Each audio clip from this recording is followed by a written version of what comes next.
If your iPad feels confusing or uncomfortable to use, these simple settings will make it easier straight away. You don't need to be technical. I'll explain everything slowly and clearly. Let's start with something that helps immediately: text size. Firstly, open Settings. Then tap Display and Brightness. Then scroll down and tap Text Size. You can slide this to make everything easier to read. This won't break anything, it just makes your iPad more comfortable to use.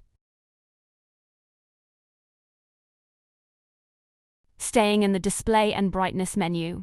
Right below the text size, there is another helpful option. Tap to turn on bold text. This makes menus and buttons easier to see, especially if your eyesight isn't perfect or you prefer bold text. Next, let's stop the screen turning off too quickly. Again, staying in the Display and Brightness tab. Go to Auto Lock. If you're still learning, setting this to a longer time can make using your iPad much less frustrating. This one saves a lot of time. Open the Control Center Settings menu. This lets you quickly adjust Wi-Fi, brightness, and volume without searching through menus.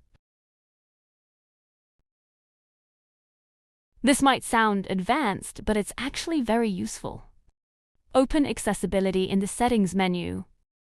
There are a whole host of features that you can change here which can be really useful. You don't need to change anything right now. Just know this is where helpful features live if you ever need them. We will look at the features here in more detail in another video. Small changes like these can make a big difference.